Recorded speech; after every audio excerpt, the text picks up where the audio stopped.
Before I say what I was prepared to say here,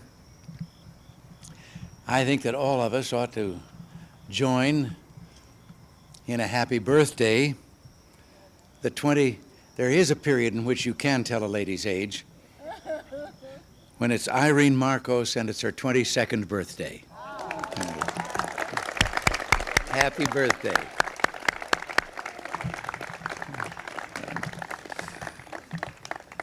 But tonight, we welcome old and good friends to the White House in a visit symbolic of the superb relationship between our two countries.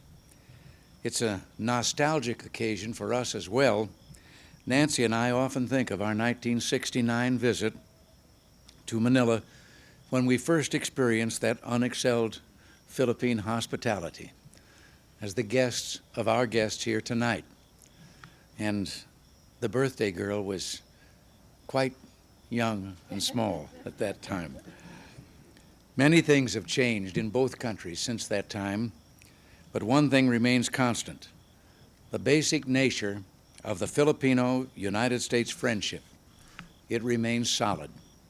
Both countries have worked hard over the years to maintain excellent cooperation in defense, foreign policy, refugee matters, economic assistance, and many other areas. And I pledge to you, President Marcos, that the United States will do its share to strengthen those ties in the 1930s, the 1980s. I've been doing a little reminiscing at the table, forgive me. That's my fault. Yes, 1930s was my first job. We value the friendship of the Republic of the Philippines for many reasons, Mr. President. Our intertwined histories during the first 50 years of this century left its imprint on your institutions of government, your educational system, and your public services, such as public health, and the widespread use of the English language as a result of that era. So is your flourishing free enterprise system. As important as our shared histories are our shared strategic interests, which span this entire century. In World War II, Filipinos and Americans fought and died together. And you yourself, Mr. President, played an unforgettably heroic part in that conflict. Coming out of that war, your generation and mine fully understood the need for collective security arrangements.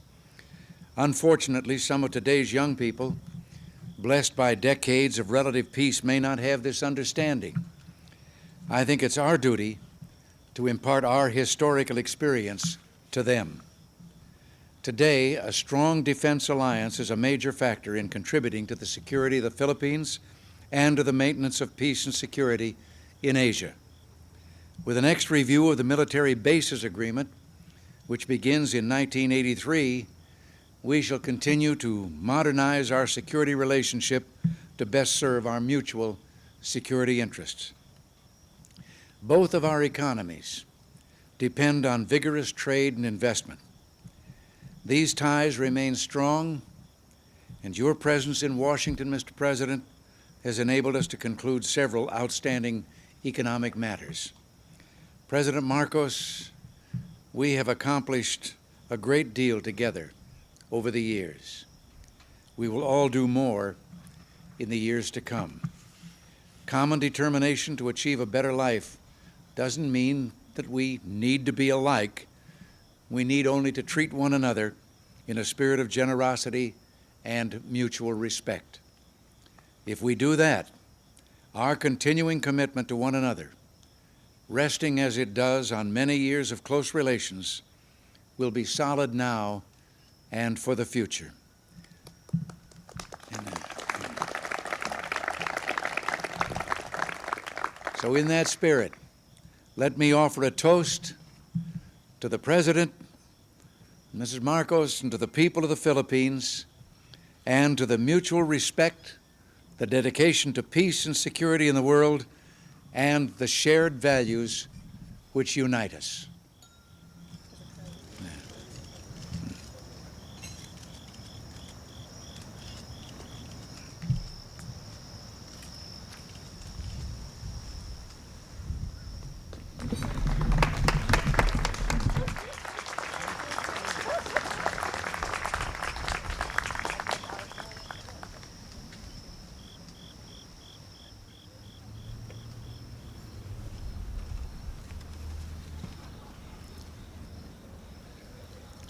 Mr. President and Mrs. Reagan, distinguished guests, my friends, I feel I must pay tribute to this elegant and fairy-like party and dinner, which has reminded me too much not only of home, but of some dreamland at home. A tribute to the taste and sense of beauty, to perhaps primarily not only to President Reagan, but Mrs. Reagan, for this lovely party, which I shall always remember as the Firefly Party in the White House. You do us great honor with this dinner. Allow me to extend the gratitude of 50 million people in the Republic of the Philippines, Mrs. Marcos and myself, for this hospitality and this generosity. Certainly, we will be unable to reciprocate this beautiful event. You even had the songs all prepared, including a Philippine song. That's a favorite of the First Lady of the Philippines, Dahil Sa'yo, which means because of you. Because of you I love, because of you I live, and because of you I am what I am. And then you had the other theme song, which was a favorite of both President Reagan and the other president. Understand? The theme song of Dr. Zhivago, which is a long story, of course, and which I won't talk about. It happens to be one of our theme songs because it was sung in one of what threatened to be a tragedy, but which did not. And that's why we remember it.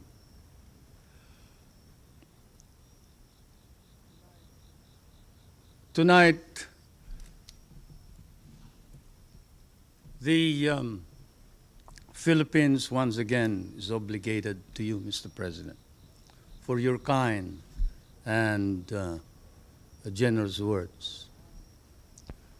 And the periods of difficulty, and perhaps therefore it is not too rash to say that it is proper to use the appellation friendship between the American and the Filipino.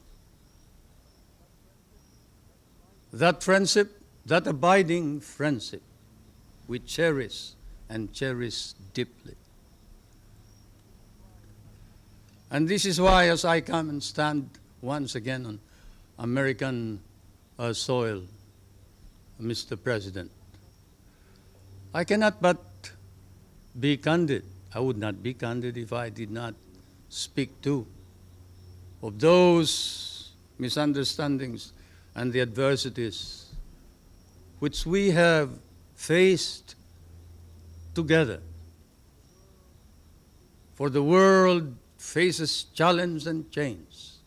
We are in a period of ferment. As one of your great writers has said, you have passed through a period of torment, an ordeal, perhaps of tragedy, as you experienced the assassination of some of your American leaders, constitutional crisis in the presidency, the trauma of Vietnam, and occasionally doubts about your own capability. Certainly, as we look around in Asia, the countries of that part of the world are marked, and often there is fear that perhaps does not weary, that America is firm and resolute. Actions, but that it faces and confronts its problems squarely, fairly, justly. As I stand on American soil and I see the doubts rising in Asia, I see another phenomenon that clears my mind.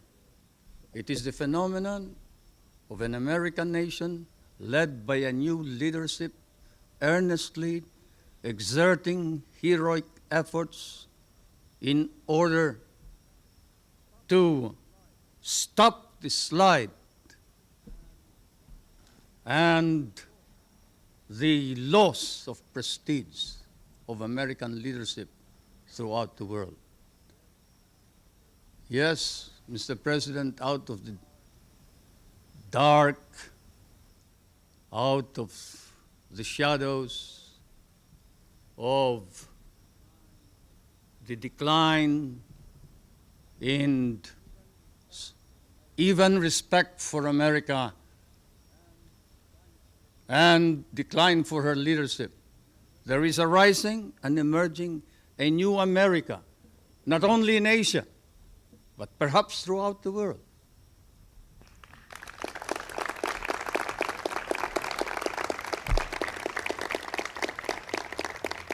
The stakes are high, Mr. President. Let there be strength and greatness for the American nation, for only then can there be hope for us, the poorer nations, and let America reclaim her role, her historic place, and her historic relationship with the poorer nations of the world, the members of the third world, my world, for that is your rightful place, Mr. President. America, this strength and capability to reclaim her natural place and historic relationship with all the nations and with other nations, reestablish order in our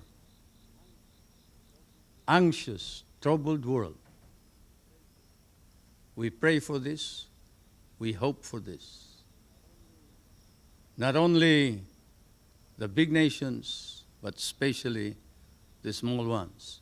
And so may I ask you to rise and join me to a toast to the continued health and success of the President of the United States, the prosperity and the strength of the American people, and the friendship of the peoples of the United States and the Philippines.